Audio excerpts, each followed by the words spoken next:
Hello and welcome to Cartoonist Kayfabe. My name is Jim Rugg. I'm Ed Piskor. We're going to look at the first Aliens comic that Dark Horse published. Before we dive into that, I want to invite everybody to like, follow, and subscribe to the Cartoonist Kayfabe YouTube channel. Hit that bell icon if you haven't already. That'll notify you whenever we post new videos. It'll give you a leg up on the Kayfabe effect. The Kayfabe effect, of course, we talk about some comic. You want to run out and add that to your collection. So does everybody else. So if you subscribe and hit that notification button, you'll be the first one looking for it at your local comic shop or Amazon or eBay or wherever you try to track down a copy of these books for yourself. And also, let our videos play through to the end. That encourages YouTube's algorithm to share our videos with other comic fans on YouTube that haven't found or subscribed to Cartoonist Kayfabe yet. It's how we grow this channel. Recently surpassed 60,000 subscribers. Thanks to all of you for sharing Cartoonist Kayfabe and for letting these videos play through. We appreciate that. And now on to this first Aliens series, Ed.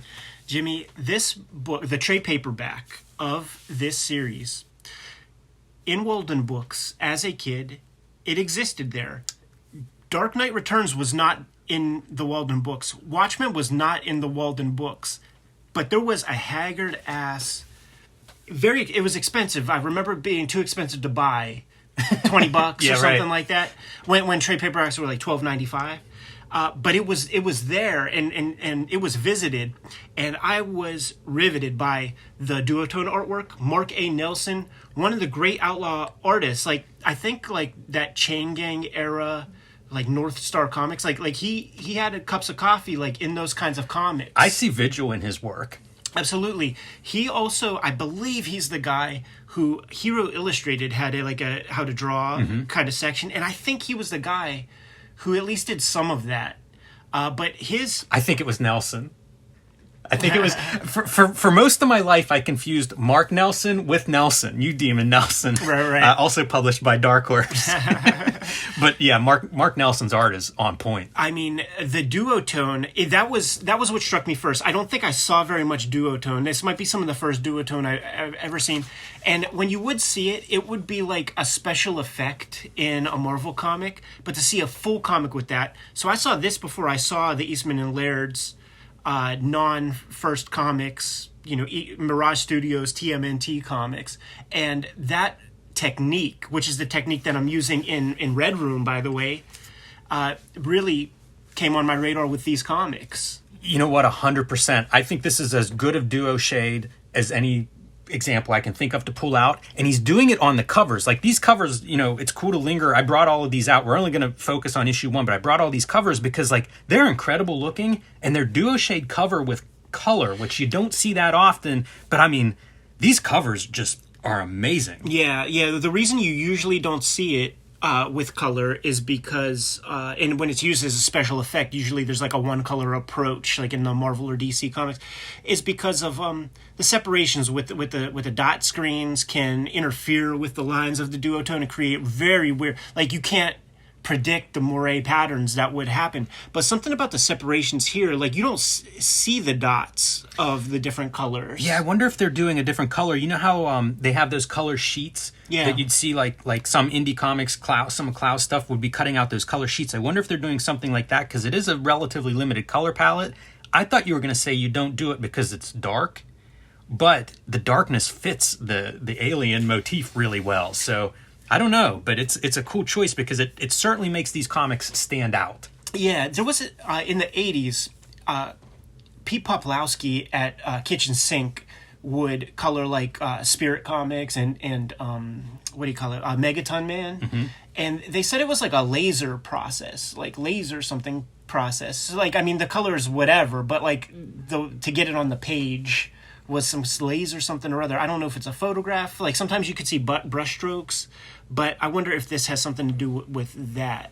Yeah, I don't know, but like I say, it's just a striking comic. And, this is a time whenever licensed books, I don't think were generally thought of as good. Not at all. Dark Horse really changed. That was an innovation they brought to comics.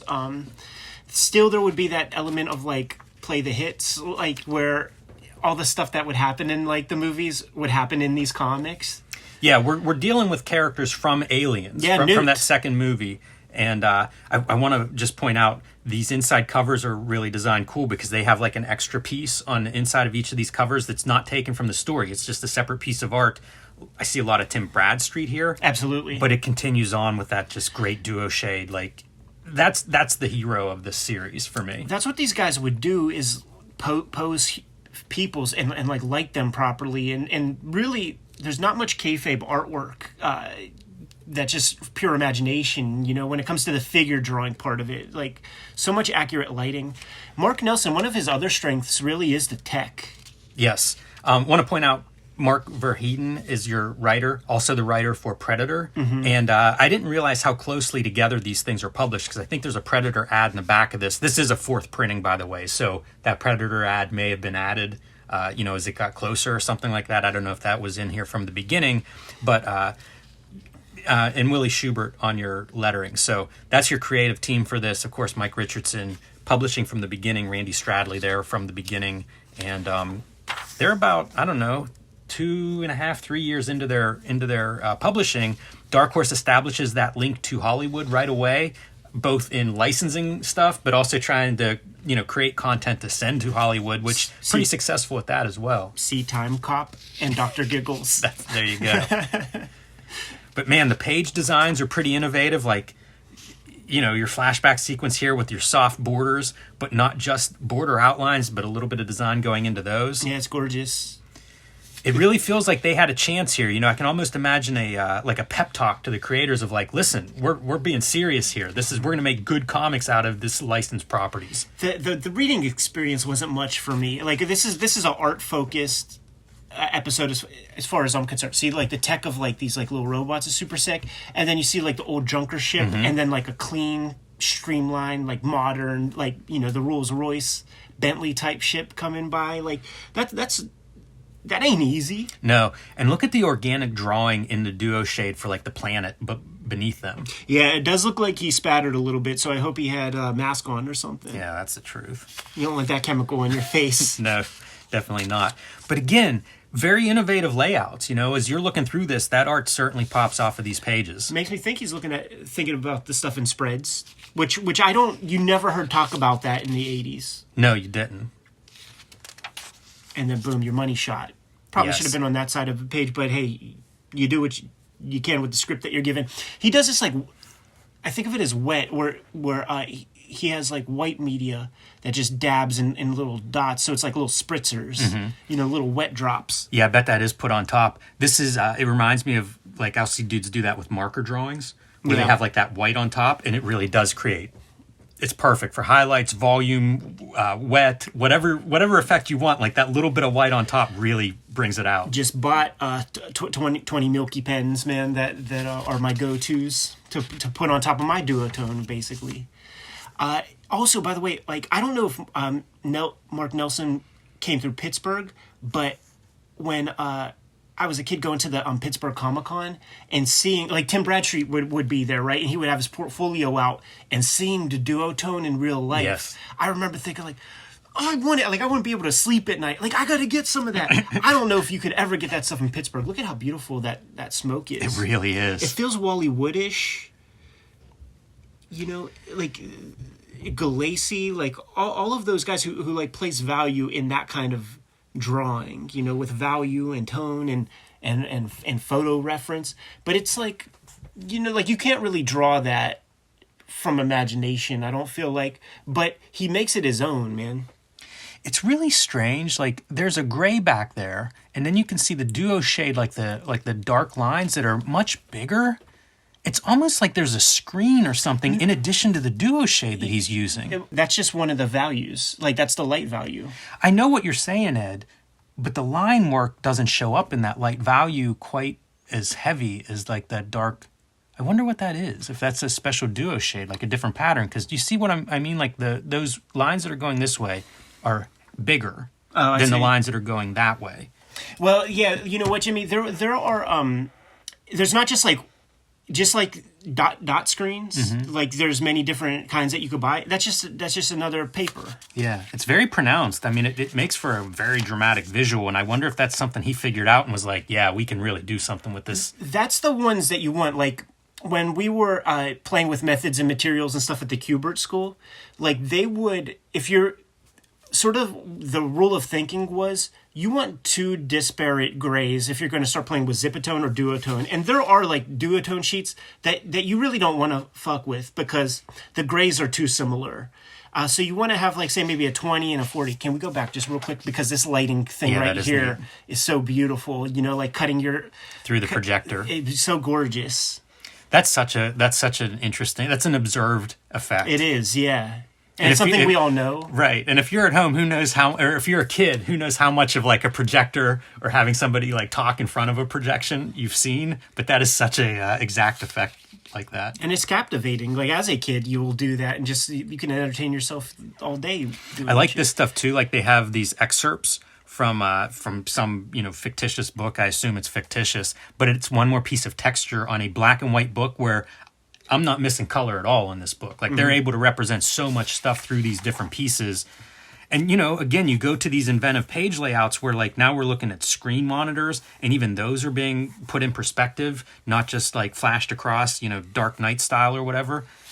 Yeah, this eye motif across the spread. Incredible. Like more evidence of like thinking about the spread rather than just individual pages. Yeah, even bringing in like that circle through like your gun, your revolver. Transition, yeah. Very dramatic choices.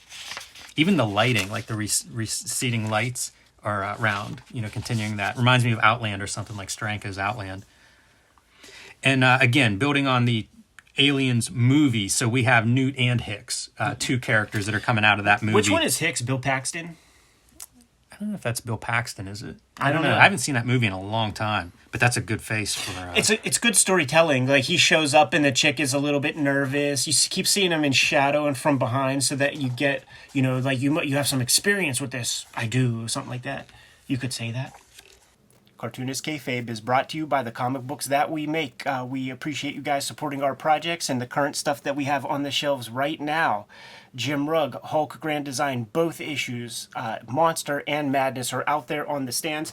These are the regular covers. Comic shops out there, you know what your marching orders are. You know how to stack these on the shelves.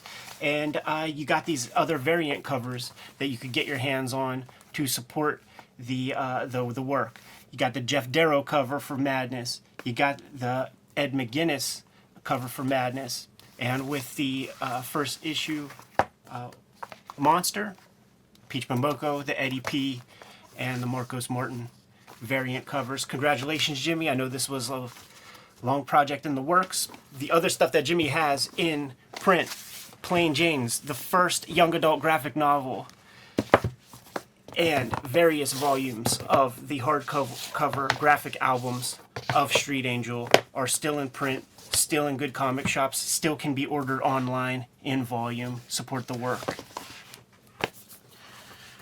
Right now on the stands, as per the Ed Piskor comics that are out there, Red Room, Trigger Warnings, issue 1, 2, and potentially issue number 3 are out there in the wild. Issue 2, the Pumpkins issue, look at that for a splash page, man. You can get these comics online at Fantagraphics website and various comic shops. It is banned in 26 countries. It is banned in 10 comic shops. But you could also read these comics before they hit paper on my Patreon, patreon.com/Ed Piskor, $3 for the archive there. Last season's Red Room efforts, Red Room, the Antisocial Network trade paperback, out there in the wild collecting 4 issues of comics and lots of extra material. The works that I have out there in the wild right now. I do think WYSIWYG is currently out of print, but if you see it, scoop it up. 4 volumes, Hip Hop Family Tree, including 2 giant box sets and 12 issues of comics. The guys at Fantagraphics just told me my royalty statements have hit Clausian and Hernandez Brothers numbers. 42 pages of royalty statement, Jimmy. And the Grand Design that started them all, 3 volumes, X-Men Grand Design, including an omnibus that is out of print and hard to find, but if you see it, scoop it up. Now that we're done paying the bills, back to the video. And of course, what do they want to do? Same as every Alien story. They want to send them back out there to get a specimen. Some splatter for your stars, your star map. And Newt wants Hicks to take her with him because like she's basically just being drugged in the psychiatric ward. Yeah, she's grown up. She's not that little side, and she talks. I don't remember if she talks at all at like the end of the movie or whatever. I can't remember that either. But been a while. they keep drugging her, and then she just has these nightmares, of course. And you get her backstory and her family being just slaughtered by the aliens. Can't imagine a little PTSD, man, if you had to deal with xenomorphs. Quite a bit. And Dark Horse Presents ad for issue 28, so you can see where the company is up to this point. But pretty good, man. In 2 years, they come up with the Aliens license and put it to good use. I feel like there's a bunch of Aliens comics that I wouldn't mind looking at because they have so many Sam Keith, Kelly Jones, Richard Corbin. Mm-hmm. So many good artists come through this franchise. And Concrete, you can see who one of their bread and butter was at this point. I picked up Land and Sea recently, which is interesting because it reprints the first couple issues of Concrete, but it also adds a bunch of pages and some really cool stuff. Brian K. Vaughan was talking about, that series being one of the big comics for him whenever he was growing up, and definitely something I'd like to look at on here at some point. I think this Doug Monk, who I think's a good artist, this art, though, is a little different than what I think of from him. He's brand new. I kind of want to track this down. I think it looks really good. Definitely. Yeah, I'm a big fan, man. His stuff on The Mask, and he's another in a long tradition of cartoonists who draw really good muscle figures, but I think is also like a musclehead himself in real life. That makes sense. Outlander's one of the early black and white, or one of the early manga imports. So late 80s, and Dark Horse is getting into the manga game. Yeah, like and they'll be well established in manga by the time that I discover comic shops. So stuff like Outlanders that has like 10 TPBs, or Oh My Goddess that has like 10 TPBs. It's like, well, I guess I'll never read this one. Fell behind. This is another one that I'm interested in. War World, Gary Davis. You know what? I didn't realize that. I thought it was Guy Davis. But it's still super beautiful. It is very nice, very Mobius-esque. But that does change. I was looking at this whenever I was reading this week and was like Googling this book because I thought it was like Guy Davis, early Guy Davis coming in. Go get you some alien swag. So, interesting series, interesting launch for the series. We all kind of know how this has been successful in comics now from 89 until now. You're looking at what, 20, 30, almost 35 years of Aliens comics, and it really starts at this point. And again, I just wanted to show off, we're not going to go through this whole series, but I wanted to show off these interior pages because they're striking. There's a couple of portfolios that are advertised throughout this series, and it makes me wonder if like that might be what these pieces are created for. That looks like the Reanimator guy, and that looks like Todd McFarlane might have sampled that in that Alan Moore issue with Billy Kincaid. That's interesting. Yeah, it's it could be. But, I'd encourage people at home, if you're enjoying these snippets of this art, definitely worth tracking these down and having a look at them. Third printing on this one, commend Dark Horse for keeping these in print, but it also, I think, speaks to these must have sold way better than they expected. Because I've got fourth printings of a couple of them, and kudos for keeping them in print. And look at this little alien popping up. It's interesting, though, because like you don't really see these in quarter bins. You know what I mean? Like, yes, like it's true. These things are sought after. I always think that about like movie books or horror books, that they have the wider audience, and that these comics end up getting like out of the comics collectors circles, and once they leave, like I don't know that they come back. Yeah. This is another one. It's a little bit of that Brad Street quality. Makes me think there might have been some photo. Use a model, do something there because the lighting's so good looking. Yeah. Somebody should make the zine of like the obscure genitals zine, right? Like where you just have stuff in front of people's junk. Yes, somebody should. You do could that. do a 500-pager. That's hilarious. Man, these covers are all just real incredible. poppy colors. Like who would have ever thought to have like a 100% magenta on an alien cover? Look at this head ripped off of like an android. The aliens just feasting on it. Drew the xenomorph so well. Imagine that, having to do that shit. I can't. Like I'm in awe of that. This is the stuff that I would see as a kid and think that's impossible to draw. Those Predators too, like all that shit, and it's like, what the heck did they have? I do think like that's a nice page one also. There were alien action figures that dudes like a little older than you really dug. Like the idea of like like merchandising like cool movies and stuff. So I wonder if the xenomorph toy for that.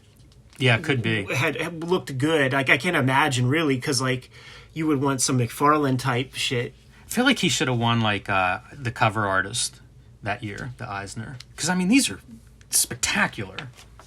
Really establishing a tone. And again, these front pages are just so nice for this. And there's other reference to the alien mythos. Like we see the crashed ship, the pilot, you know, like that old carcass of the pilot sitting in there and stuff. Very, very fun series. And, you know, some of the ads that you'll see, The Abyss, Mike Kaluta and Mobius on here. This is another 20th Century Fox. So I imagine what happened is they got the rights to 20th Century Fox properties is probably how they did it. And Dennis Bovis coming on Airbrushing, the second full color series of Aliens. Hurts a little bit not seeing that one in color, but this is a beautiful piece. Cover artist, full-time artist for Warlock 5. Did the interiors as well. So this is his next piece in comics, and he doesn't do too many comics. Worth getting these. What's funny is seeing it in black and white like this looks like a page of Aircell. It does look like that. It does totally. Like that super light gray. That's so funny. Yeah, I got to bump up the levels on that a little bit. But this is another one of those like beautiful Alien series, and they're smart. They've got it in the works. You know, like it's plugged in their letters pages as like look for the full color airbrush series. They plug Dennis Boves. You know, as the artist. Trying to say his name 2 times, man, because when we were talking to Dave Cooper, I'm like, I'm saying it.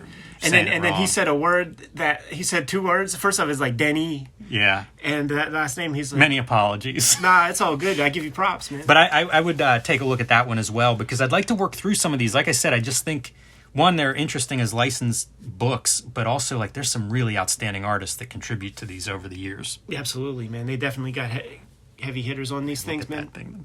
It's just perfect. Extremely fun to revisit this stuff. Like I said, it had a special place in my heart because this is like one of the weird few TPBs that was at Walden Books when I was a little kid, next to like the Elf Quests and, you know, the Garfield books. It was like one of my first indie comics and one of the early black and white comics for me too.